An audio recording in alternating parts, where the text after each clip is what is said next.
presentar esta segunda parte con dos compañeras a las que aprecio mucho. Yo solo lo voy a presentar y después lo voy a presentar allá con los colegas y las colegas. Y tengo una aprecio muy especial porque verán que son dos generaciones muy particulares, ¿no? Mónica Reynoso, que es una periodista que viene de la era del papel, y eso es muy glorioso de decir. No nos ve ahora de Mónica. Y Judy Campbell, que es otra colega que viene de la era digital, ¿no? Es decir, ya ahora le voy a contar un poquito más en detalle, pero viene de uno de los primeros diarios digitales que hubo en la región, si bien hoy va a trabajar con su libro, porque si algo tiene como la mayoría de los jóvenes y las jóvenes periodistas, es la cuestión del multitask, ¿no? El multitarea, se pueden contar historias en todos los formatos, todo terreno, que dicen los empresarios de medios, que son unos casos humanos. Bueno, voy a presentar primero a Mónica Reynoso, les decía, viene de la era del papel, eventualmente es licenciada en letras por la Universidad Nacional de Colombia, profesora de letras por la Universidad Nacional de Colombia. Fue responsable de las noticias geniales de uno de los diarios que fue tirado de la región, el escenario.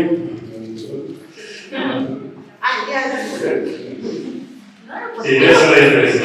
Es escenario, pero no. También en la radio, proyectora de la Radio Universidad de Cali, pero antes fue productora y conductora del programa Insignia de Neuquén, como fue No sé si me explico, junto con Jorge Gadano, otra gente, que estuvo en el 5 desde los empezaron, ¿no? Como corresponde, y ahora es columnista en Radio Nacional, ¿no? Y se desempeña con nuestro colega y amigo y querido amigo Marcelo Bacus. También para el artículo que condujo se dice de mí, seguramente cuando le digo lo recordarán, una misión que se extendió a lo largo de más de 10 años en Radio Universidad de Cali, y que contó ideas de mujeres, de feminismos, de causas, de sabes, algo que siguió luego se dice de mi documento, que es un material súper valioso que tuve oportunidad de volver a recorrer, porque eso todavía está en la web. También fue parte del staff del periódico 8300, Fama Femenina, y una militante feminista, desde donde parió su biogenealogía del colectivo feminista a la vuelta, un libro que fueron dos. Fundamentalmente sirve para entender la génesis del movimiento feminista en la región y en gran parte del país. Más parte creía que fue la revuelta por esta historia contada por Mónica Reynoso. También dirigió suplementos en Sotel, que era un suplemento que afuera venía de los 1300. Es así, me contó un día, ¿cómo se llama el periódico que viene afuera de los 1300 Sotel? Se llama 1300, creo. Bueno, también es una historia de una sensibilidad muy especial a la hora de encontrar y de contar historias. Y si bien no habla con Conan, puede ver que viene el alma de las personas y desde allí narrar otro lado de la vida, ¿no? Judy Campbell es una periodista más joven, ¿no? Que tiene una fuerte formación académica. Ella de San Juanina, se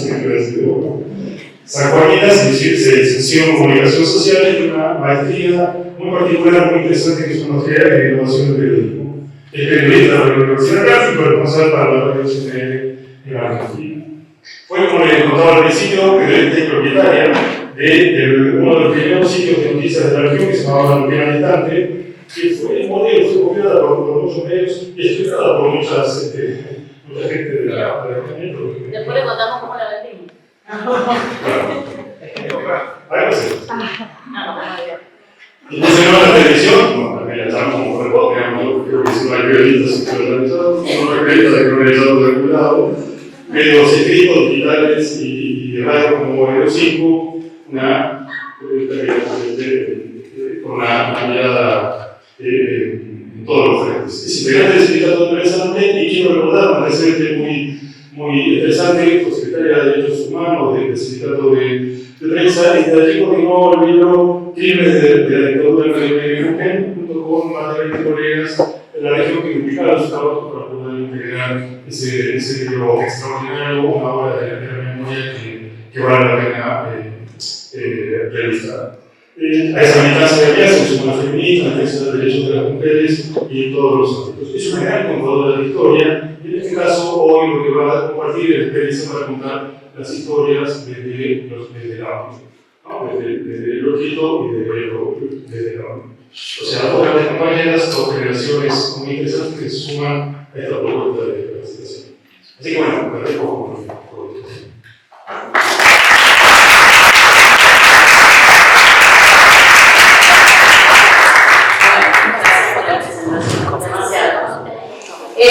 Bueno, mi nombre es Judith Calmes, hoy costumo mi apellido, me contaban acá también, en Radio Nacional está promocionada en taller. Bueno, el objetivo de mi charla es un poco contar lo que hago o hacía cotidianamente, porque cada vez cuesta más a la realidad que estamos dentro de la radio y contar historias.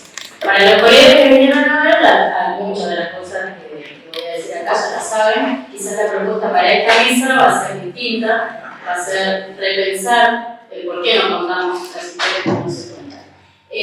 Por suerte hay muchas personas que son militantes en organizaciones y constantemente a los medios nos llegan comunicados de ustedes.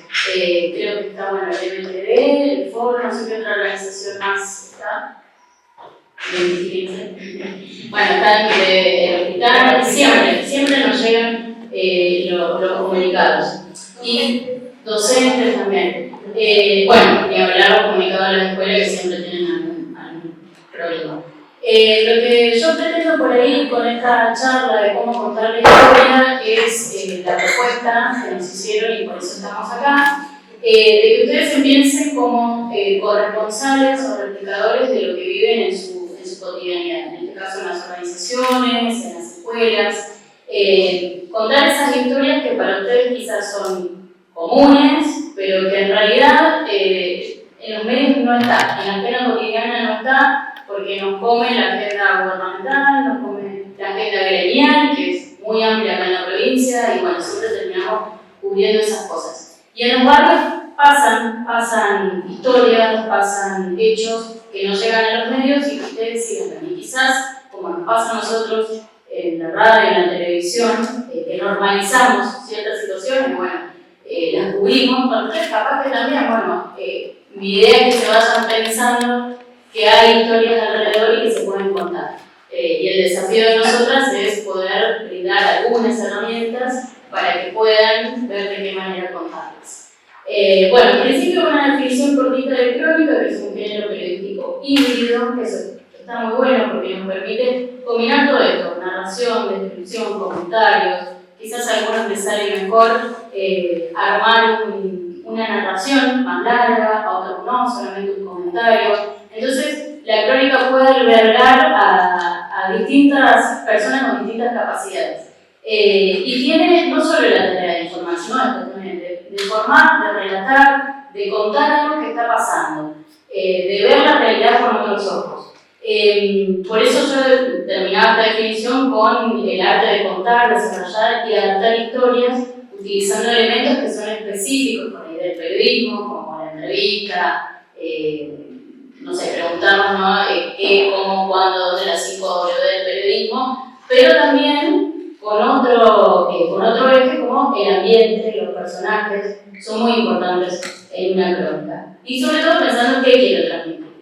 Bueno, la pregunta es que nos convocó a Mónica Mies, ¿dónde están las historias? Cuando Silvina, lo voy a decir de nuevo, es a donde no vamos los películas. Ahí generalmente están las historias. Para ver esas historias, lo que yo les propongo es abrir los ojos, los oídos y también el corazón. Porque hay, como les decía recién, diferentes historias, ¿no? Están las historias periodísticas, que por ahí son más fáciles de identificar cuando no se hay un accidente, cuando roban un lugar, bueno, las breaking news. Pero hay historias también en los barrios, en los vecinales, que generan identificación. Personas que tienen una historia para contar, personas que son representantes de la comunidad y que no son reflejadas en los medios porque o no nos llega o porque no sabemos dónde buscar a los periodistas, ¿no? Bueno, historias que despiertan emociones o cercanía. y historias cotidianas que disparan otros temas. Y yo acá les pongo un ejemplo que por ahí siempre nos pasa cuando entrevistamos a quienes están a cargo de las organizaciones sociales que llevan el reclamo al monumento, ¿no? Y nos hablan del hambre en los comedores, de que cada vez son más personas las que van, nunca vamos a los comedores, no sé si uno de los coreanos, Mariano, capaz, que va a los comedores. Entonces, por ahí contar, el desafío de contar lo que pasa dentro de un comedor, no solamente con esto, sino también de las personas que trabajan en el comedor, nos puede ir disparando un montón de historias, que a lo que voy es que para ustedes es cotidiana. No sé, por ejemplo, la persona encargada del comedor, ¿cómo hace para dar de comer a las 300 personas que van al comedor? Pregúntale a esa persona, bueno, ¿cómo haces? Te va a contar la rutina de la cocina, ¿dónde compras las cosas? ¿Cuánto te sale? Bueno, nosotros tenemos otra historia. Ir a donde va a comprar esa persona y relevar los precios, obviamente hablar con la gente que va al comedor, son historias totalmente diferentes. Todo eso se puede reflejar y a veces, bueno, en los comunicados que nos llegan las organizaciones, es obvio que eso es demasiado, ¿no? Para relatar. Pero no perder el eje de que ahí hay un punto para contar y para transmitir a los medios y para que lleguen también esas historias. Por eso, para buscar las historias, lo primero es mirar alrededor, en los eventos cotidianos, en el lugar donde estoy, en la escuela, las situaciones inusuales, por supuesto, y los personajes interesantes que están en todos lados. Escuchar a la comunidad, que es muy importante y que es la agenda que está quedando hoy afuera de los medios, con entrevistas, las redes sociales que nosotros nos fijamos, los grupos de WhatsApp, de Facebook, bueno, son un insumo también para ver qué es lo que está pasando. Por supuesto hay que pasar un filtro bastante importante, porque no es todo perros, inseguridad, etc. Pero hay temas importantes. Las vecinales que podemos estar o no de acuerdo políticamente, la mayoría de las vecinales, bueno, tienen o tenían una cercanía con el movimiento popular argentino, pero son la principal caja de resonancia de lo que pasa en el barrio. Y eso no hay que perderlo de vista. Y bueno, las organizaciones sociales, por supuesto, en el barrio. Pensar esto, ¿no? ¿Por qué mi historia es relevante? Porque hay un montón de cosas para contar. ¿Por qué quiero contar lo que quiero contar? Por eso les decía que mi historia puede ser noticiosa o no, pero la quiero contar porque para llegar a los medios, para llegar a un público determinado, ¿vale la pena contar la historia que tengo alrededor? La historia de siempre, digo, por ejemplo, en las escuelas, siempre se habla de que se rompe la calefacción. Bueno, ¿vale la pena contar esa historia o puede ir un poquito más allá? Puede encontrar otras cosas más y cuando mando el comunicado a los medios, bueno, sí, se nos rompió la calefacción, pero acá vienen pibes de la cuenca que no tienen calefacción en sus casas porque la obra no se hizo. Bueno, por ejemplo, ahí tengo un pasito más, ¿no? Para poder llegar a los medios desde otro lado y que no solamente nos quedemos en el conflicto, sino ir un poquito más allá, ¿no? Mostrar lo que pasa en la sociedad, en mi sociedad. Bueno, esto lo vamos a saltar porque cambiamos el orden. Bueno, mi propuesta es contar la crónica desde un lado sonoro. Y antes de pasar a esto, yo quiero mostrarles un ejemplo de la Izquierda Diario. Esta la escribió Silvia. Esta por acá, esta nota. Vivir sin gas en la tierra de Vaca Muerta. Es una crónica, en este caso ella fue una crónica narrativa, y yo cuando la leía me pareció muy interesante hacerle esta propuesta, porque la idea de replicar las voces y que ustedes se animen a escribir o hacer entrevistas es un poco para plasmarla en plataformas. Después hablamos un poquito de la distribución. Y en esta nota Silvia lo que hace es relatar, bueno, acerca de la vida en la meseta de Neuquén, lo que pasa en los vecinos, y habla con vecinos. Entonces a mí me parecía interesante plantearles a ustedes, cuando se hace este tipo de crónica tan extensa, porque me llevó un trabajo bastante importante, incluir también la parte sonora. Porque te permite trabajar desde otro lado y también te permite que el lector se incluya en esa nota o sea más inmersiva desde otro lado. Entonces Silvia habla con Patricia, que esto forma parte de una familia que vive en el barrio social, hay imágenes, Bueno, la importancia también de incluir el audio, que a veces cuando hacemos estas crónicas que son escritas, no lo pensamos. Tenemos como insumo la entrevista, pero no la pensamos, porque, bueno, capaz que o salió mal, o hay mucho ruido, bueno, es el ambiente, en la meseta va a haber ruido de perros seguramente, y está bueno incluirlo de alguna forma. La propuesta es que se vayan pensando, bueno, y que lean acá en la izquierda diario que está de este lado, para que no lo leen, la parte de Neuquén, ¿no? ¿De qué manera puedo, acá escuchar la nota te va traduciendo, ¿no? Que es lo que tiene muchas páginas. Bueno, que no sea solo escuchar la nota, que me digan lo que dice la crónica, sino también otras herramientas para incluir en esto. Y una de ellas es la crónica sonora. Bueno, pensar en audio básicamente. Para eso está lo principal que es la entrevista, donde voy a buscar una persona determinada, el sonido ambiente, que es lo que yo le decía, a veces uno cree que por encerrar a una persona y que se escuche perfecto el audio va a ser mejor y a veces no. La música, los efectos, la narración, por supuesto son importantes. Lo que yo quiero que quede claro es que no hay que complicarse, ¿no? Sí, porque ahora está, bueno, el tema del podcast, ¿no? Si a todo el mundo encanta hacer podcast, acá tenemos a Bomba, que hace uno de los podcasts, ¿y cuánto te lleva, Bomba? Un montón. Porque, digamos, trabajo para el programa pensando que el programa después voy a sacar un podcast de ahí. Entonces yo diseño el programa sabiendo que un bloque lo voy a destinar como podcast.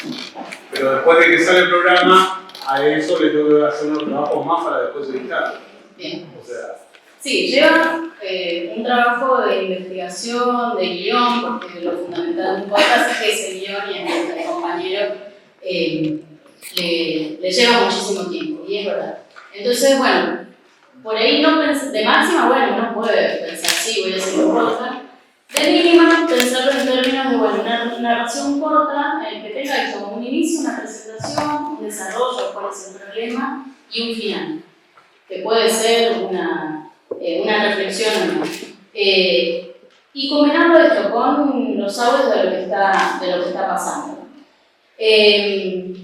Cuando tengan definida una historia, por supuesto van a pasar por esto, que es un proceso de creación, en donde van a definir una estructura, y acá como por ejemplo Silvia en esta crónica de la meseta, decidió contarla de esa forma, puede ser también una entrevista en donde solamente desgraban lo que le dijeron, con preguntas, respuestas.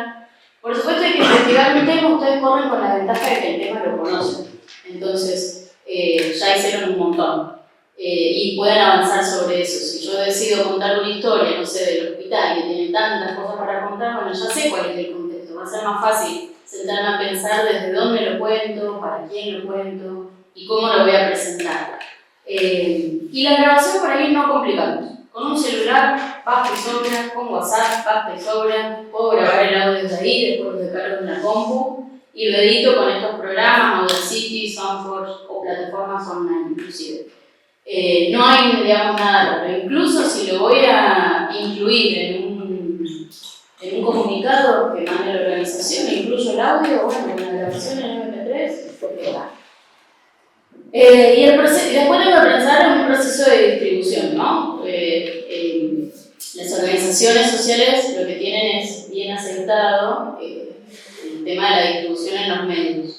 Pero por ahí está bueno pensar un paso más, de qué manera puedo, además de los medios, o llegar a los medios de otro lado.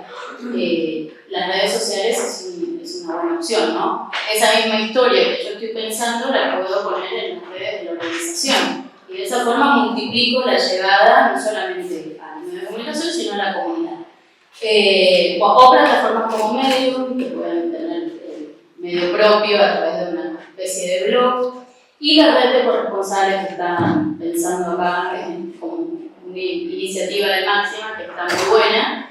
El objetivo de estos talleres es que ustedes puedan, que quieran, porque no es obligatorio, desarrollar una historia que sea publicada. Para comenzar con este ejercicio, una vez que esto sale, digamos una gimnasia. Van a encontrar historias en todos lados, de qué manera les puedo contar o no, les va a salir como más natural. y tener una red o una plataforma donde presentarla, bueno, es mucho mejor, porque no es que estoy haciendo un ejercicio solamente, sino que lo estoy viendo de forma materializada. Bueno, yo lo que les planteo el desafío es dar voz a los que no las tienen, es crear esta agenda paralela o no, pero que vaya un poquito más allá de lo que vemos cotidianamente.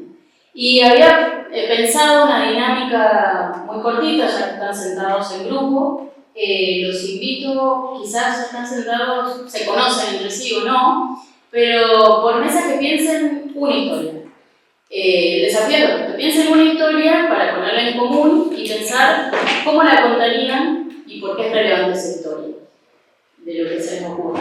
Pero también habíamos pensado desde este taller, después bueno, Mónica va a venir con la parte narrativa, en que empiecen a pensar una historia que se lleven hoy para trabajar en grupo o individual, y la vamos a ir trabajando a lo largo de los talleres. Después va a venir Emi Ortiz, que estará allá con la parte de imagen. Entonces, el desafío de este taller va a ser: voy a pensar la historia para contarla a través de la narración, que va a venir esa parte, del audio y de la historia. No hoy, sino la vamos a ir trabajando a lo largo de los talleres, para que después los que quieran la puedan ver materializada en la izquierda diario o bueno, en los espacios que podamos conseguir. Así que, bueno, hacemos esa parte y después seguimos. Bueno, muchas gracias. Gracias por la invitación, gracias por ese perfil breve que hiciste de mí, Fabián, amigo. Felicidades a los compañeros, a los colegas en este día, que puede ser o muy triste o muy alegre. Estamos juntos y vamos a hablar de periodismo, entonces es una cosa importante, porque ya Judith dio muchas pistas para que nos animemos y sacamos y hagamos periodismo. Si son periodistas, yo no estudié periodismo. Soy profe de letras y lo chapeo porque me llevó muchos años. Y porque, bueno, como dice Martín Cohen, yo no sé nada de economía, cuando se pelea con todo el mundo, pero sí de palabras. Entonces, mi carrera es eso. Vamos a hablar de la crónica. Judith habló del género híbrido, ¿verdad? De la crónica. No sé si ustedes tienen el material, si lo vieron, si leyeron. ¿Quiénes leyeron lo que mandamos de Elena Guerrero? La dificultad del fantasma. Bueno, acá tenemos una dificultad. ¿Por qué? Vamos a trabajar como en el terreno con ese texto, pero de todas maneras vamos a charlar con algunas otras muestras de lo que se llama hoy periodismo narrativo. Los textos con los que se van a encontrar cuando hablan en la compu materiales, los textos citados, los que vamos a usar ahora, esa sangre fría de Truman Capote, Operación Masacre de Robert Walsh, algo supuestamente divertido que nunca volveré a hacer, este libro que me regaló Magda, mi amiga Victoria, lo pidió Mercado Libre, no se consigue. Es divertidísimo, pero no lo vamos a abordar en profundidad. Si pueden conseguirlo, comprarlo, se van a reír de cabo a rabo. Hiroshima, de Joe Hersey, Zona de Obra, de Elena Guerrero, Crítica y Ficción, Ricardo Piglia, La Guerra del Fútbol y otros reportajes. Ese sí lo tienen, es este. De este libro yo vi, por azar, una crónica muy breve. El autor se llama Ryszard Kapuscinski, polaco. Es un gran exponente, gran exponente de la crónica periodística. Fue corresponsal, salió de Varsovia un día, lo mandó su editora con un libro para que se entretenga. Hemos salido de la cortina de hierro para acá, tan fascinado con lo que veía. El libro que le dio era Heródoto, los viajes de las crónicas de Heródoto, un historiador latino. Y lo llevó y va echando en un libro que se llama Viajes por Heródoto, lo que él va viendo del mundo occidental, y los resultados son realmente fascinantes, y lo que vio Heródoto. Ese es uno de los libros que tiene. Acá se reúnen muchas crónicas, se recorrió mucho Latinoamérica, Kapuscinski, y mucho África. Conoce como pocos África y tiene un libro que se llama Ébano, y tiene una línea al empezar en la primera página que dice África no existe. Con lo cual ya nos está invitando a ver de qué se trata. Conoce muchísimo. Él se acostaba una noche con un gobierno, a la mañana siguiente se volvió que fue derrocado en algún país de África que sigue siendo ese continente tan maltratado, ¿no? Expoliado. Tienen esto, sobre lo que voy a detener, sobre un bloque de periodistas de monarquía, de una periodista que aprecio mucho, que se llama Victoria De Masi, que también recomiendo leer, escribe en el diario AR. Gelatina tiene una columna con otro compañero, de apellido Laszlo, o de nombre Laszlo, no me acuerdo, no sé quién conduce, Pepe Rosenblatt. Y ella se ha especializado de alguna manera, cubrió toda la campaña de libertad, o sea, conoce de niños y conoce la vida. Entonces habla de esta gente ahí con Gelatina. Pero ella escribe, y yo porque está esto, se lo recomiendo para que lo lean, se titula Sobre un ranking de periodistas en la monarquía, porque ella se pregunta, ella está cubriendo el juicio contra los asesinos de Fernando Balsosa en Mercedes. Está tareadísima, muchos de ustedes han cubierto cosas así, se lo han mandado por corresponsales o han dejado. Y es medio volante si te sentás y te vas al juicio, después escribís, pero si estás fuera de tu casa, vas con Telucho finalmente y ahí. Pero Telucho se aburre un poco, Victoria, y tenía medio hecho este artículo titulado, como les digo, sobre un ranking de periodistas. El ranking de periodistas es el que después toma todo el mundo y lo replica a contarnos. Porque toma el periodista más respetado y los periodistas más respetados.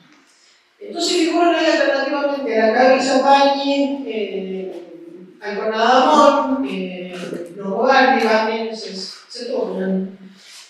Y nosotros consumimos, eso lo leemos, lo escuchamos. El tema es el siguiente, preguntas básicas que se hacen periodista de raza como Victoria De Masi. ¿Qué es ser un periodista respetado? ¿Quién respeta? ¿Por qué no? Entonces llama, llama. Habla con Alejandro Katterberg, que lo pueden ver que él, reportes, se esfuerzan mucho, que opinan mucho, que hacen encuestas, ¿no? La imagen de fulano, la imagen de Bregano. Bueno, ella rompe con todo. Pregunta, hasta que te dice, mira, basta. Así que en el Día del Periodista quiero destacar este trabajo de Victoria De Masi, que no es una gran promesa, es una gran periodista, ya, me parece que es muy joven. Otro texto que está entre los textos citados es La dificultad del fantasma, que ya les mencioné, que lo deben de tener en algún lugar del mail, no sé, después veremos cómo son unas 30 páginas de un texto que solo se consigue en internet, que se editó en el lugar donde Leila Guerrero estuvo, y les dejo la incógnita, ahora vamos a despejarla. Y luego hay un tema que me interesa en particular, porque por eso los dejo que lo piensen. En Twitter, lo comentamos con Judith y nos pareció simpático. En Twitter hay una cuenta que se llama Cultura Literal, @culturaliteral1, y que te invita a escribir en alguna de las cosas que aportan, de los posts, escribe una historia triste en 3 palabras. Bueno, a ver qué hay, porque algunas de las, si no lo leyeron, yo les voy a leer algunas de las propuestas de los cibernautas. No hay pan, no rimo más, las abejas desaparecieron, tristes lágrimas fuiste, no me quería, sobrevivir en Cuba, nunca fue real. Tenemos que hablar. Acá empieza la novela. Demasiadas historias tristes, medio bajón todo, bueno, son tristes. Viva Cuba Libre, jamás podrás lograrlo, papá hace falta, no tengo dinero, un clásico.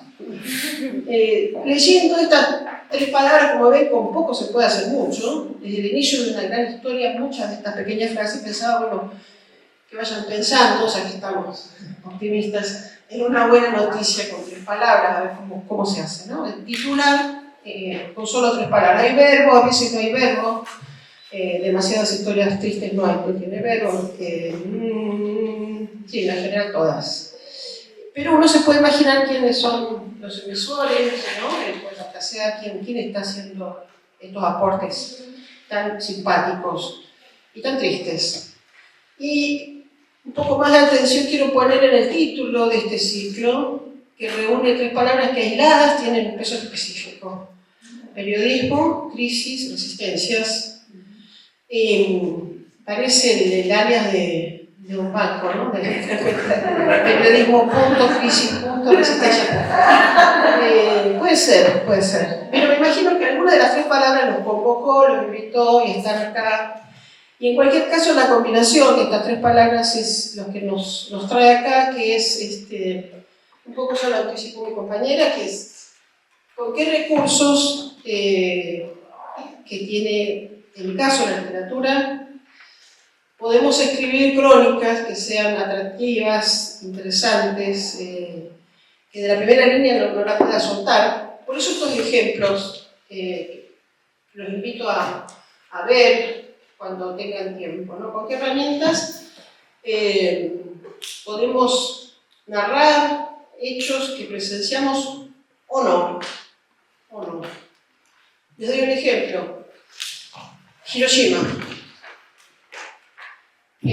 Todos sabemos qué pasó en Hiroshima. En agosto del 45, Estados Unidos detonó una bomba nuclear. Fue la única bomba nuclear, la primera experiencia atómica contra esa ciudad japonesa, que de poca población, pero venían razones geopolíticas por detrás.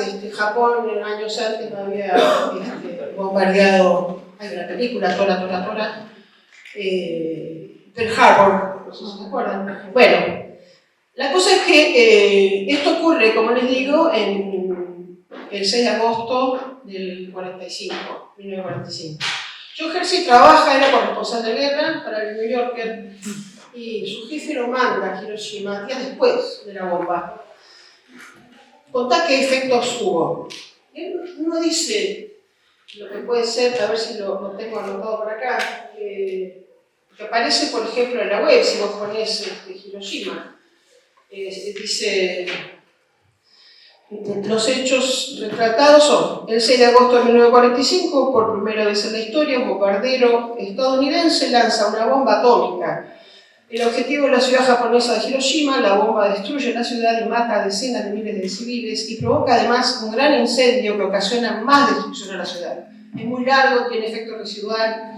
Todavía hay personas que están padeciendo los efectos de la bomba atómica de la 45, ¿no? Que sobrevivieron. Y hay además unos efectos políticos que narra acá John Hersey. Él va a Hiroshima, elige 6 sobrevivientes y los entrevista, está 3 semanas.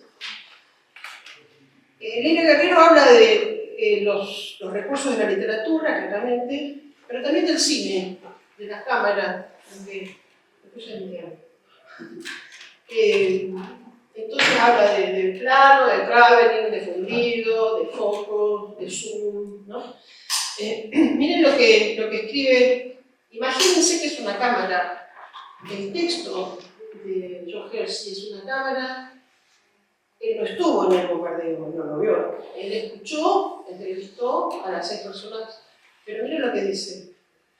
Exactamente a las 8:15 de la mañana, hora japonesa, el 6 de agosto de 1945, en el momento en que la bomba atómica relampagueó sobre Hiroshima, la señorita Toshiko Sasaki, empleada del departamento de personal de la fábrica oriental de estaño, acababa de ocupar su puesto en la oficina de planta y estaba girando la cabeza para hablar con la chica del escritorio vecino. Una escena. En ese mismo instante, el doctor Masakazu Fuji se acomodaba con las piernas cruzadas para leer el Asahi de Osaka, que es un diario, en el porche de su hospital privado, suspendido sobre uno de los 7 ríos del delta que divide Hiroshima. Sigue el traveling. La señora Atsuyo Nakamura, viuda de un sastre, estaba de pie junto a la ventana de su cocina, observando a un vecino derribar su casa porque obstruía el carril portafuego.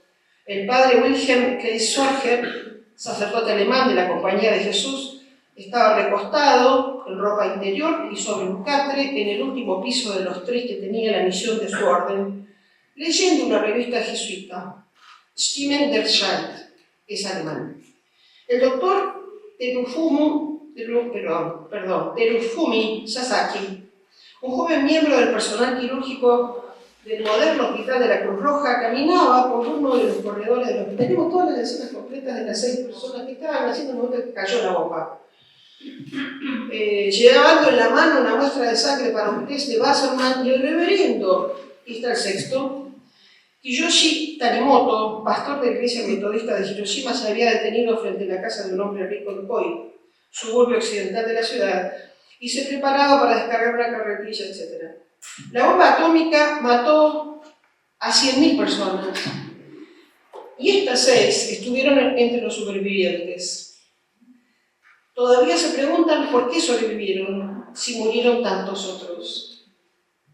Hay unas descripciones que son tremendas de lo que vio, porque había cuerpos destrozados, y en efecto de la bomba, miren, este tramo, una de las personas que menciona acá es la señora Nakamura. Miren esto, cuando cae la bomba. La señora Nakamura estaba de pie mirando a su vecino cuando todo brilló con el blanco, más blanco que jamás hubiera visto. No se dio cuenta de lo ocurrido a su vecino. Los reflejos de madre le dirigieron hacia sus hijos. Había dado un paso. La casa estaba a 1234 metros del centro de la explosión, 1,5 kilómetros casi. Cuando algo la levantó y la envió en volantas al cuarto vecino, sobre la plataforma de dormir seguida de partes de su casa. Trozos de madera le llovieron encima cuando cayó al piso y una lluvia de tejas la aporreó, todo se volvió oscuro porque había quedado sepultada. Los escombros no la enterraron profundamente. Se levantó y logró librarse. Escuchó a un niño que gritaba, «Mamá, ayúdame», y vio a Mieko, la menor, tenía 5 años, enterrada hasta el pecho e incapaz de moverse. Al avanzar hacia ella, abriéndose paso a manotazos frenéticos, la señora Nakamura se dio cuenta de que no veía ni oía a sus otros niños. La prosa es poeta, digamos, acá no hay muchos recursos, ¿no?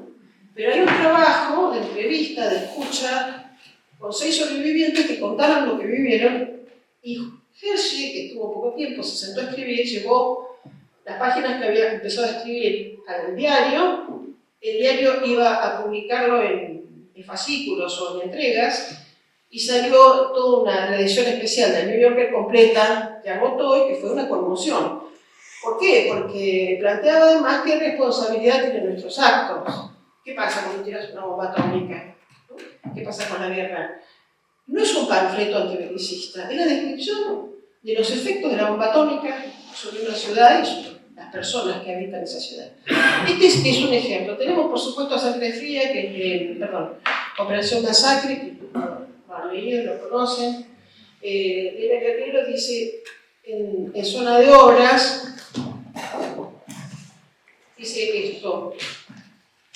Y si Walsh, en vez de escribir lo que escribió, que lo vamos a leer, hubiera escrito así. Uno de los sobrevivientes de la masacre de José León Suárez le contó a este periodista que pudo salvarse gracias a que fingió estar muerto. Pero no.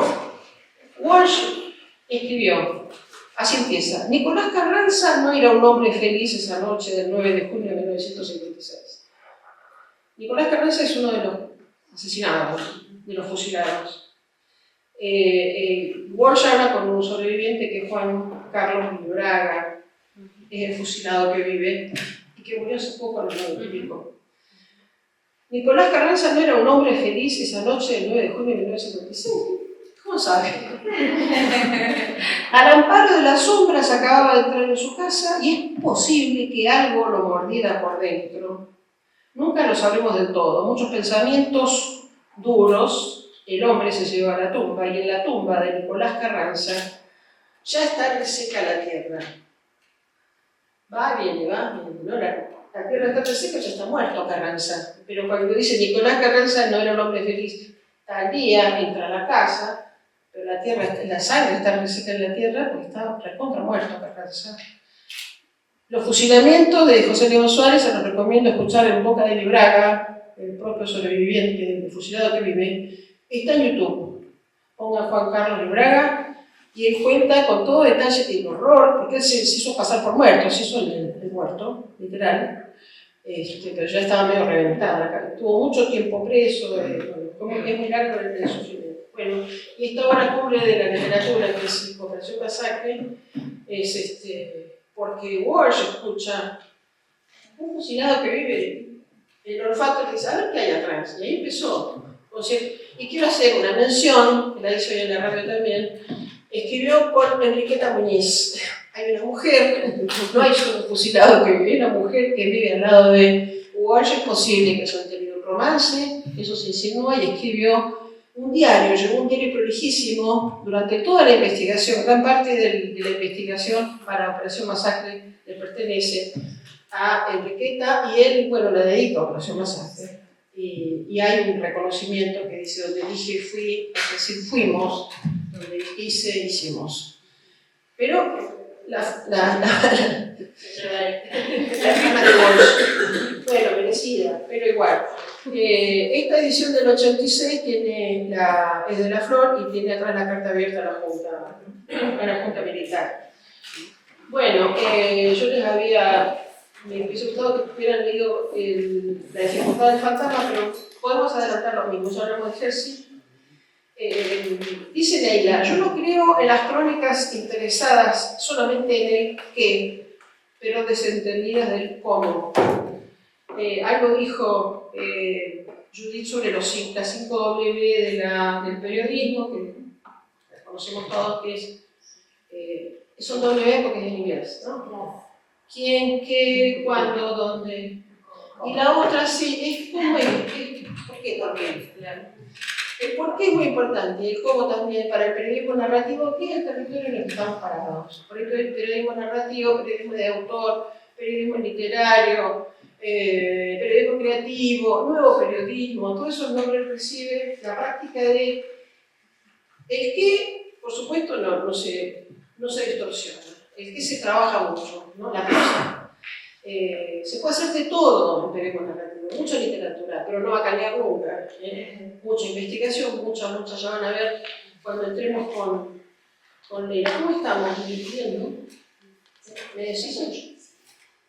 ¿Ya terminó? Bueno, vamos a entrar con Capote. A Capote también lo tienen, seguro. A Sangre Fría. En 1959 en Holcomb, un pequeño pueblo rural de Kansas, una familia completa es asesinada en su casa una noche. Podría haber sido una noticia policial más, como tantas, si Truman Capote no hubiera olfateado allí, como Walsh, una gran historia. No sé si lo traje. Sí.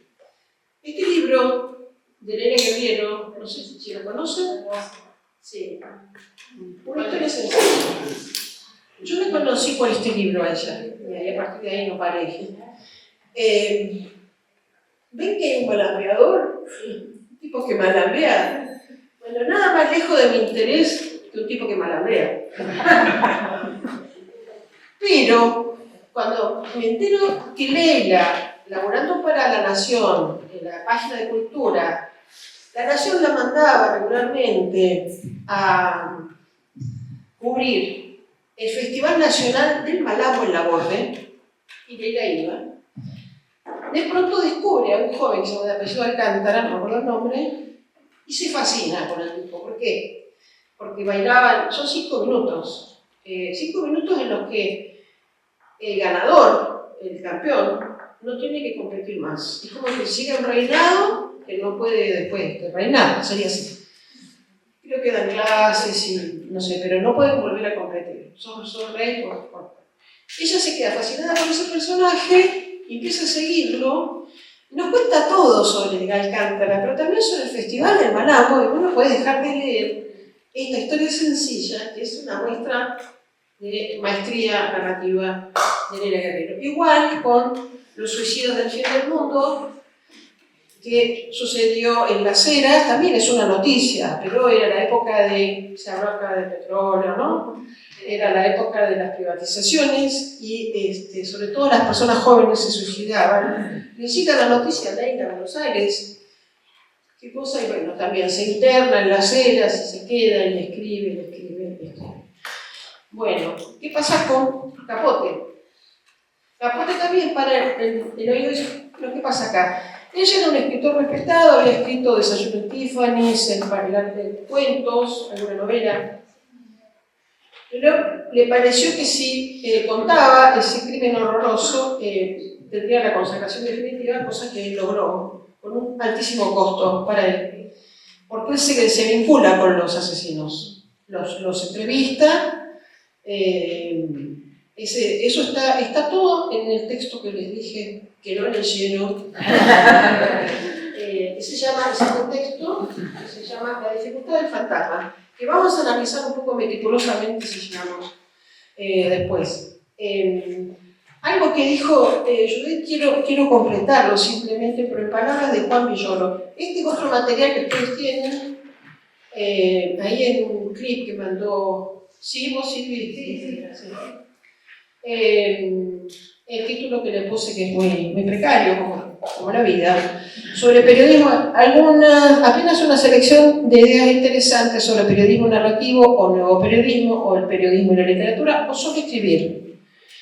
Y bueno, hay el texto de Tom Wolfe, que se le dice el padre del nuevo periodismo norteamericano, que habla del dato, ya no es importante la escena, es importante ver.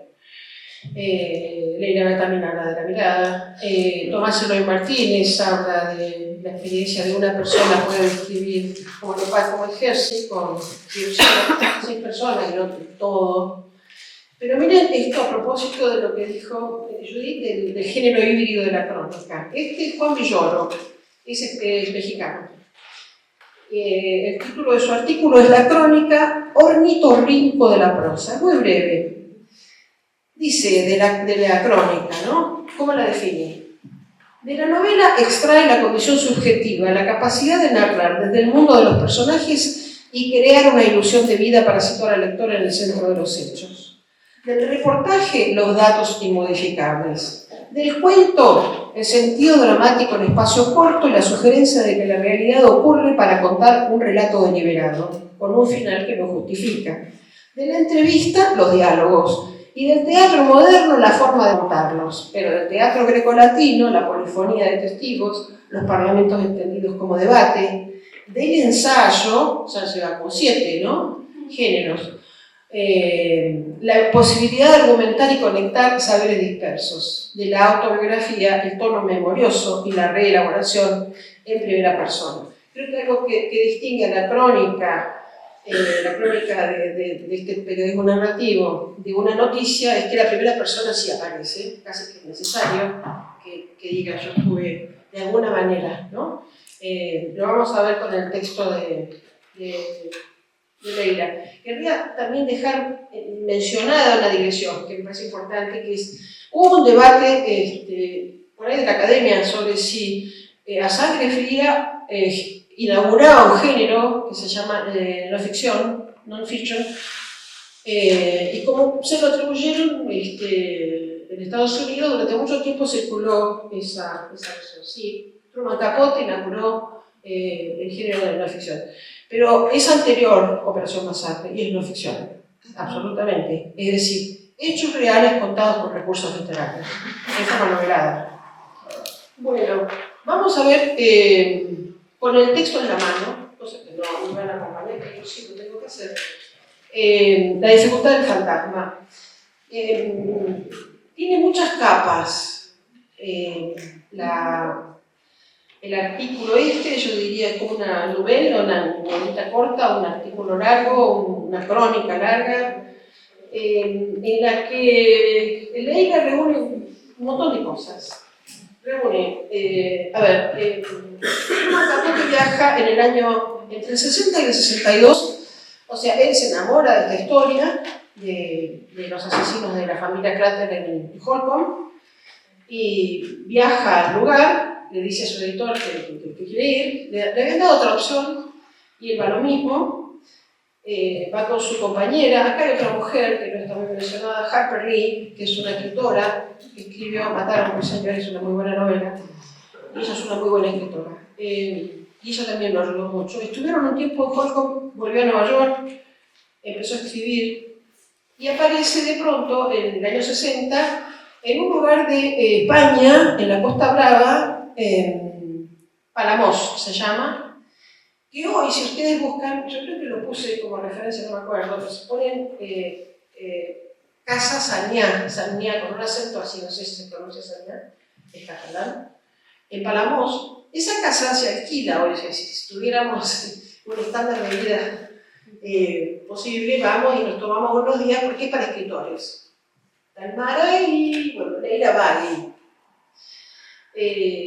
No puedo ver cuánto tiempo está, pero está un tiempo más o menos prolongado, pero ella va con la misión obsesiva de la escritora rigurosa que es, de encontrar rastros de Truman Capote en esa estadía de casi 3 años en un lugar que es Palamos, donde él terminó a sangre fría, o por lo menos redondeó. Él llegó con 5.000 folios, con su máquina de escribir, con su novio, con su perro, dicen 25 maletas, bueno.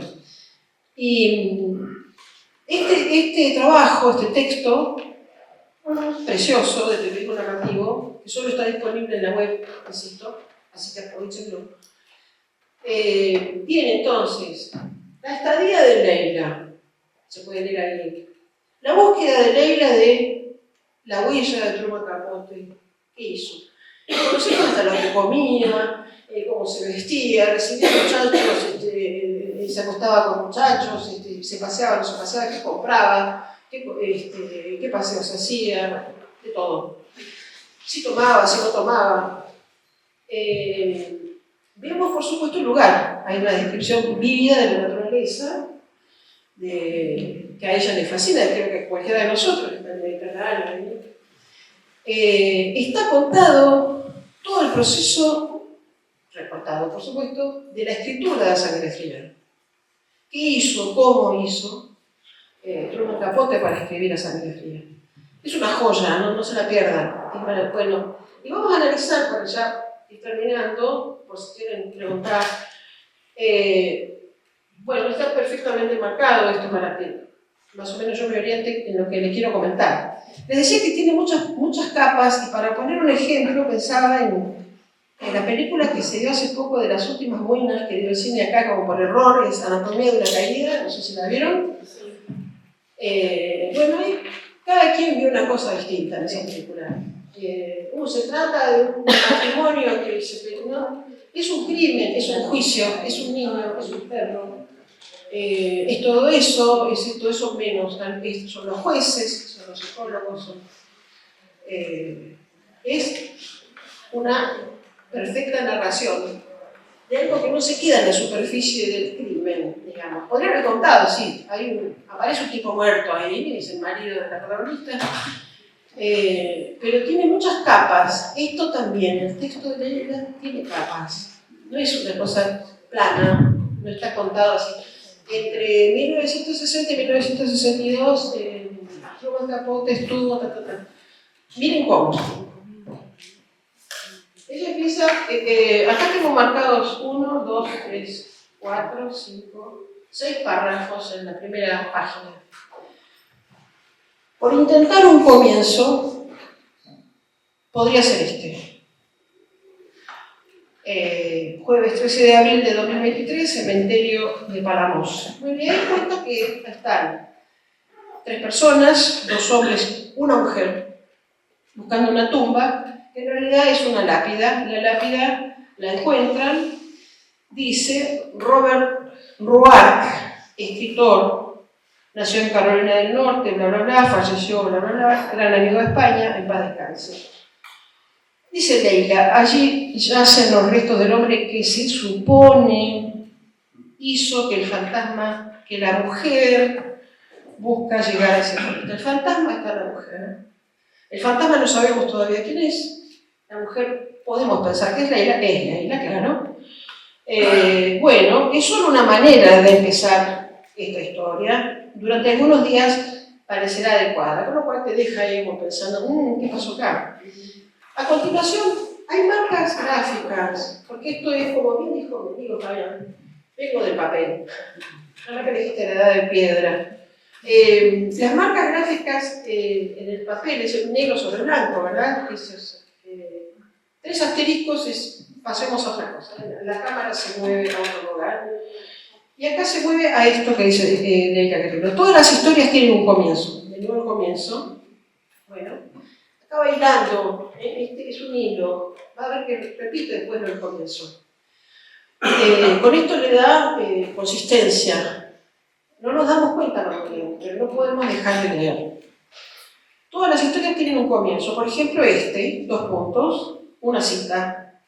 El pueblo de Holcomb está en las elevadas llanuras trigueras del oeste de Kansas, una zona solitaria que otros habitantes de Kansas llaman allá. Ya bastante retirado, ¿no? Es el escenario de La Sangre Fría, donde matan a la familia Shatter. 3 asteriscos. Pasamos a otra cosa. Dice Leila, la pertinencia de aquel comienzo se desvanece con el paso de los días. Crónica. Pasan los días. El hombre que está enterrado en el cementerio de Palamos no fue quien hizo que el fantasma, que la mujer busca llegar a este pueblo. O mejor, buena parte de lo que se ha escrito acerca de eso y de tantas otras cosas no es más que una repetición de versiones cuyo dudoso y resbaladizo origen es precisamente dudoso, resbaladizo. Y ella se permite repetir. Dice dudoso y resbaladizo, dice dudoso y resbaladizo. No está mal, ¿no? No nos suena mal. Pero está canchereando. Está diciendo, mira, yo acá te voy a demostrar que todo el mundo macaneó sobre la visita de la estadía, mejor dicho, de Truman Capote todavía no dijo que estuvo en Capote, del fantasma famoso en Palamos. ¿Por qué? Cuando encuentran la placa esta, la lápida, es de Robert Roark, que es un escritor que se supone que lo llevó a... Está muy discutido y ella... Quise contar la cantidad de entrevistas que hizo, es imposible. Creo que solamente hay que abocarse a ver cuántos testimonios obtiene, porque habla con gente que no tiene como ningún interés. Pasó esto en los 60, ella estuvo en el 2023, esto es del 2023, el año pasado. Se murió muchísima gente, no tiene muchos testigos directos. Entonces habla con la nieta del panadero que atendió a una vez y le vendió un pedazo de pana. Bueno, sigue. Entonces acá te cansaría diciendo yo investigué, te invito, vas a ver, ¿no? Y de pronto aparece la primera persona. Estamos en el 4º párrafo. ¿Qué es cierto? Cuando la veo por primera vez el miércoles 12 de abril de 2023, hay juego de tiempo, estaba en el 13 cuando empezaron a las 12. Es una casona de 2 pisos bastante sencilla que no impone su belleza, un animal manso, es una casa. La forma en que ella usa las metáforas es minerales, animal, ahora van a ver otro ejemplo. Un animal manso y blanco alzándose entre el cielo y el mar. Esa es una casa para Leila Guerrero. ¿Qué siento cuando la veo? Bueno, cuenta que llegó a Buenos Aires, la casa se llama Sañá, bueno, en fin. Miren lo que dice acá. No me deja transida la majestuosidad de la cala de cristal. La cala es la playa, ¿no? Me parece una cala... Sí. De las rocas cayendo a pico. ¿Estarán moviéndose? No. Es un abismo, un precipicio, una acantilada, cayendo a pico. De los árboles aferrados como garras al tórax de una montaña. Wow. los árboles aferrados como garras. Es un animal. Pero además la montaña tiene tórax, es una urbanización. Pero la imagen, por más que la analicemos en detalle, es conmovedora y nos transmite una sensación, es un lugar medio salvaje, digamos, donde están. Bueno, y después da más pistas sobre quién es el fantasma.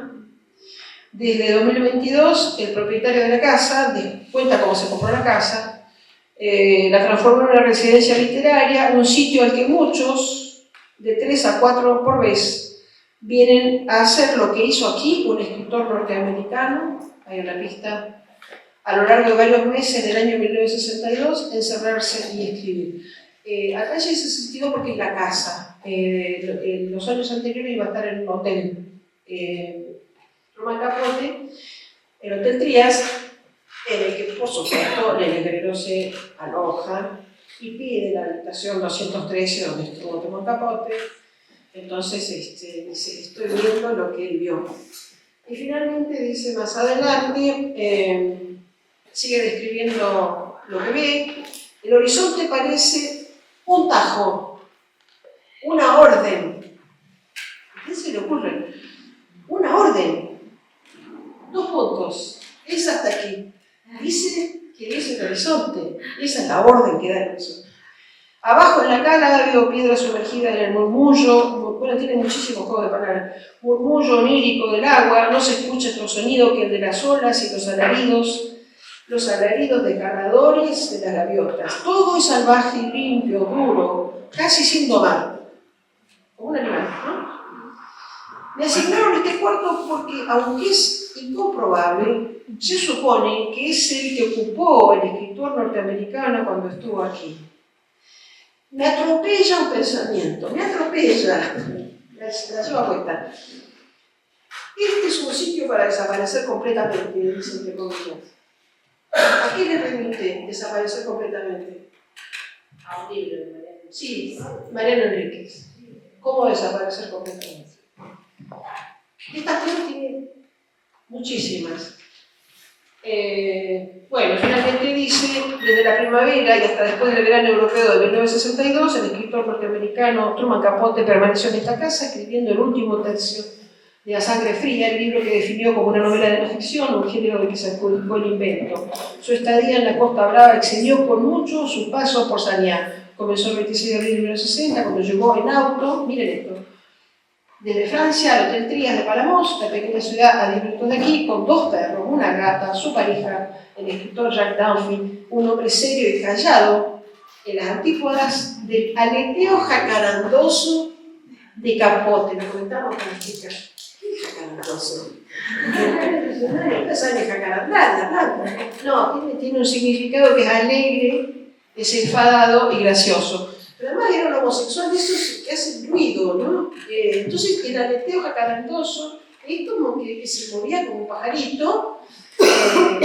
Y los testimonios de la gente, de los habitantes de Palamos, son muy prejuiciosos sobre los que vieron con la presencia de Capote ahí, y dicen frases como era muy homosexual, pero agradable, ¿no? Cosas por el estilo. Entonces también se ve la cultura de ese lugar en este artículo maravilloso que solo hace escuchar la autora, escuchar, tomar notas, mirar, observar, con una rigurosidad, mirar, se sienta y escribe, se sienta y escribe, escribe. Ella se encierra, o sea, se me olvida el mundo. No hace la vida que hacemos nosotros. Y bueno, la idea tampoco es, me gustaría tocar tierra y decirles que la idea no es que salgamos todos siendo Leila Guerrero, que es una, pero sí animarnos con los adjetivos, con los juegos de palabras, buscar fuera del repertorio de los lugares comunes, ver que hay una vuelta, ¿no? Hay cosas que son medio atrevidas, y volver en el tiempo y usar metáforas, hipérboles. Una hipérbole que son muchas, el presidente Milei dice que es el presidente más no sé qué, más espectacular de la historia de la humanidad. No de la Argentina, porque eso es una hipérbole, él habla así. Y esta es la ministra, más bla bla bla. ella habla así, escribe así, pero no tiene el efecto de lo que dice Milei, claramente. No, para nada. Ella termina, cuando está acá, que es el año pasado, me parece que estuvo en su posición, me parece que terminó el libro La Llamada, que está circulando ahora. Porque cuando termina de escribir se queda como, y ahora, les pasa mucho a los creadores, a los que componen, a los que escriben, y ella dice que queda llena de vacío. Llena de vacío. Es una contradicción, un oxímoron, no encontrarlo. Bueno, yo terminaría, salvo que ustedes quieran preguntarme algo más. Hay muchísimo, tengo marcas de todo tipo. Ella va mucho, va, viene en el tiempo, pero va también al futuro. Miren esto.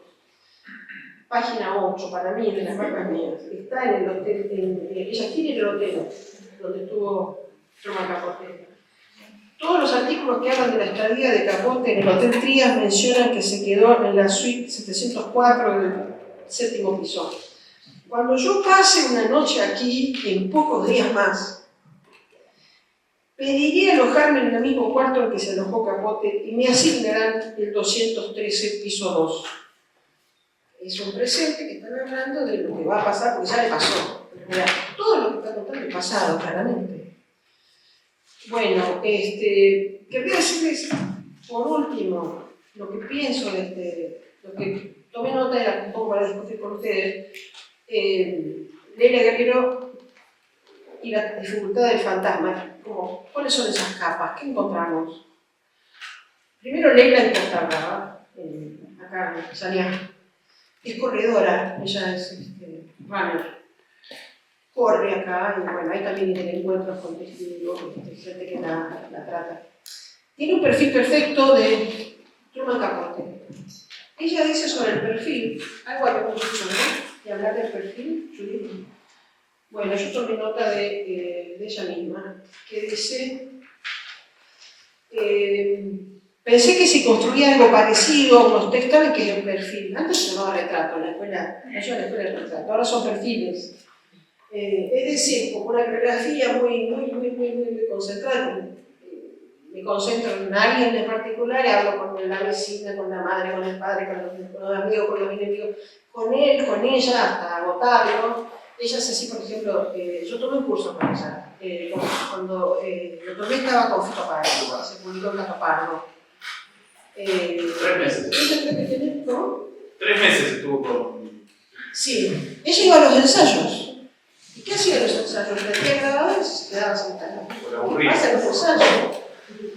Pero no sé qué detalle. De un ensayo ella toma que un baterista, capaz bomba, me corregís, le pide permiso para ir al baño y demora más de lo que tendría que haber demorado.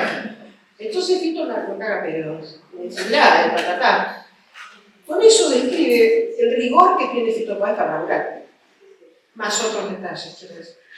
Bueno, a eso se le llama perfil ahora, y ella dice, pensé que si construía algo parecido a unos textos que había leído ya ni sé dónde, y que contaban la historia de una persona gracias a una sumatoria de voces, material de archivo, referencias a libros y películas, nadie iba a darse cuenta de la necesidad de mis preguntas.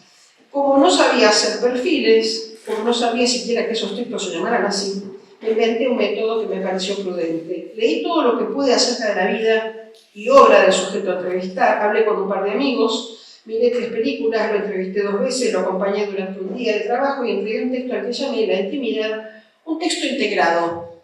Lo integrado venía, como es notorio, de la integración de varios recursos, material de archivo, polifonía, varias voces, diversidad de recursos. Desde entonces hago perfiles, que son textos integrados con otro nombre. Dice, precisamente en este libro son obras que no describe el método, porque ella sí no tiene método, pero sí, ¿no? El método es trabajar. Bueno, no sé si... A mí me gustaría agregar a toda la exposición y ganas de leer a Leila Guerrero, que todas las historias que plantearon hoy las piensen también con los recursos que nos dio Moni. Y por ejemplo, ella decía una historia en 3 palabras. No me da la cabeza hasta ahora para hacer las 3 palabras, Pero sí, por ejemplo, agarré la historia de las familias sin gas. Entonces la historia podría comenzar, la policía custodia un camión, punto, lo que nos proponíamos. Y a partir de ahí contar una historia. Entonces, como título o como disparador, no sé, Alejandra no tiene casa, puede ser Jana, no sé, puede ser Belén no tiene casa. Un obrero murió, es porque acá proponían que no lo pusieron, pero la muerte obrera en Chango Más y todo lo que hay detrás. Una mujer levanta una pared. Y a partir de ahí contar. Entonces, pensar estas crónicas, que hoy le estamos un poco proponiendo, con esto, ¿no? Textos sencillos, pero literarios, que tengan estos recursos. Entonces, pensaba, por ejemplo, para la Odisea de alquilar. La inmobiliaria se quedó con su sueño. Se quedó con mi sueño. Cosas que nos pasan. La de Fuentealba del puse el Gracias. Todos hablaban de un maestro, porque van a entrevistar a chicos. Me imagino que en esa época no debían tener registro de qué pasaba. Capaz que fueron a la marcha porque fue su mamá, su papá. Bueno, todos hablaban del maestro, qué pasaba. Entonces, en estos recursos que nos propone, que nos trae Mónica y que ella Guerrero también propone, son estos, ¿no? Disparadores que nos ayudan a meternos a contar la historia. No sé si quieren preguntar algo. Yo aportaría una frase que usa Noelia Barragán Vigera, una gran periodista también, que dice, la tienen en su cuenta de Twitter, me parece: serás lo que debas hacer o si no serás periodista. Que parece un disparate, no te gusta. Sí, no, es obvio. Pero, será algo, no seremos periodistas. No, pero mía, ¿sabes qué pasa? Virgi, somos todos. Somos curiosos, sobre todo somos curiosos. No es un disvalor, no lo tomo así, porque si no es un destino marcado. Es decir, vos vas a hacer tal cosa. Y lo dijo San Martín, pasó mucho tiempo. Diría Milei, perdón por citarlo tanto, forma parte de mi vida. No, tenía algo que dijo sobre el periodismo, pero ella, por ejemplo, es una persona que no le gusta que le digan. O sea, cuando la presentan dice periodista y escritora. Dice, ¿por qué me quedé yo con escritora? Soy periodista. Ella reivindica muchísimo todo lo que reivindicamos los periodistas, la verdad, sobre todo. Y dice, cuando me ponen escritora es como que no alcanza con ser periodista, ¿no? Pero ponerle periodista también. Bueno, no encuentro lo que quería leerles, así que... Moni, ¿querés leer cómo empieza una historia sencilla? ¿Cómo? ¿Querés leer cómo empieza una historia sencilla? Sí, claro. Los primeros renglones.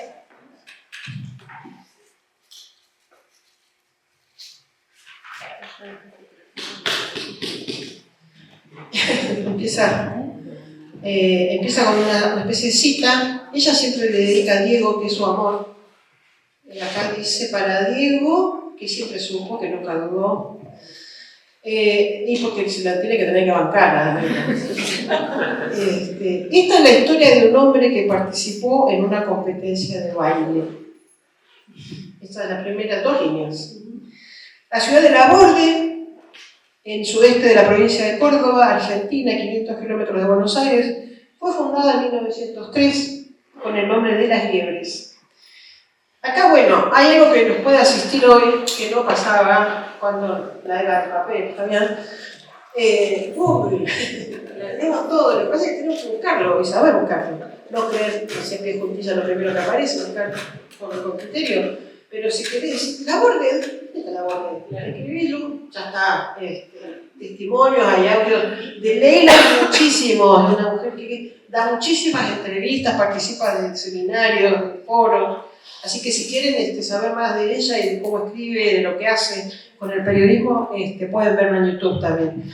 Bueno, fue fundada con el nombre de Las Liebres. Tiene 6.000 habitantes y está en un área que, colonizada por inmigrantes italianos a principios del siglo pasado, es un vergel de trigo, maíz y derivados, harina, molinos, trabajo para centenares. Con una prosperidad ahora sostenida por el cultivo de la soja, que se refleja en pueblos que parecen salidos de la imaginación de un niño ordenado o psicótico. Pequeños centros urbanos con su iglesia, su plaza principal, su municipio, sus casas con jardín al frente, la camioneta último modelo Toyota Hilux, 4x4, brillante, brillosa, estacionada en la puerta, a veces 2. Me parece acá, ¿no? La ruta provincial número 11 atraviesa muchos pueblos: Montemaíz, Escalante, Pascanas. Entre Escalante y Pascanas está Laborde, una ciudad con su iglesia, su casa principal, su municipio, sus casas con jardín. Repite la misma estructura. Y a ver si tengo acá cuando lo descubre, acá. No. Alcántara, que es cuando dice, bueno, acá hay una historia. Este pibe, además son personas de escasos recursos, gente pobre, la que malapea, y toda la familia se empeña, saca crédito, vende cosas. Alquila un micro. ¿Cómo? Alquila un micro, toda la Sí, familia, en el escolar sí, donde sí, viven, con la familia todo Alcántara lo que están va al ahí festival. siguiéndola por todas partes a su campeón. Y bueno, en la noche que se consagra campeón está contada con ay, pero quiero a ver si alcanzo a encontrar leo cualquier cosa que aparece. Un hombre común, con unos padres comunes, luchando por tener una vida mejor en circunstancias de pobreza común, o en todo caso, no más extraordinaria que la de muchas familias pobres. ¿Nos interesa leer historias de la gente como Rodolfo Alcántara? Gente que cree que la familia es algo bueno, que la bondad y Dios existen. ¿Nos interesa la pobreza cuando no es miseria extrema, cuando no rima con violencia, cuando está exenta de la brutalidad con que nos gusta verla, leerla, revestida? Bueno, y acá se llama Rodolfo González Alcántara. Rodolfo tiene 28 años, el pelo oscuro y crespo, no demasiado largo, y bigote ralo, una barba que apenas le cubre el mentón y sube en una línea delicada hacia el labio inferior, le da un aire de espadachín o de pirata. Aquí viene el momento de la epifanía, cuando ella descubre, porque van desfilando los malameadores y tienen, no sé si entre 3 y 5 minutos. Depende de la categoría. ¿Ah, sí? ¿Quién sabe acá de malambo? No, yo leí la historia. ¿Quién malambea acá? Sí, perdón. Dígame. No, del periodismo narrativo acá en la región, periodismo para yo también, de crónica narrativa, que a mí. ¿Cómo que? Sí, ¿En qué ¿quién se- hace? ¿En qué se diferencia? No. No, ¿quién hace? Y la gente de la Fundación Periodismo Patagónico, Santiago No sé. Rey, yo creo que están haciendo una buena incursión. Tienen tienen el taller y tienen los concursos de crónica patagónica y hay cosas que están bastante buenas. A mí él me gusta como escribe. Eso es Cupo de Maldonado. Sí, ahora está escribiendo para Página 2. Él, pero la gente que convoca para los concursos de crónica, están en 7 días, están las crónicas. En Anfibia se escribe, claramente. Es como una fábrica, además ellos difunden cursos, siempre están dando cursos de Bueno, Victoria. Está como de onda, yo diría que es como un periodismo cruzado con la literatura, periodismo bien escrito, si querés decir, con el título, viste, es... Y hacer un congreso, Bariloche, todos los años. Sí, Podría hacer 2 años. miren, les leo, ya que me invitó ella con una historia sencilla, ¿cómo podemos ser, como fui, como despreciando el malambo? Pero miren lo que investiga Leila y dice, primero lo que importa en el malambo, primero que nada la simetría. Este es un baile absolutamente simétrico en una estructura humana que es lógicamente asimétrica. El primer entrenamiento y el más terrible es provocar simetría en la habilidad. El segundo problema es la resistencia, después la estructura, el acompañamiento musical y por último la tónica. Y bueno, son como gladiadores, ella los pinta como gladiadores. Soy el cuentito ese que tienen en la croniquita, fue para mí muy deslumbrante leer, no se los comenté, se llama Victoriano Gómez ante las cámaras de televisión, lo de Capusesti. Es de 1971, la crónica, acá hay una reunión de varios artículos de Capusesti. El Salvador, piénsenlo en El Salvador. Bukele. Es el fusilamiento de un guerrillero en una plaza pública con público en El Salvador. es la última pena de muerte ejecutada en El Salvador, pero el público va a ver eso. Él lo cuenta en 1,5 páginas, 2 páginas en Kapuscinski. Es estremecedor.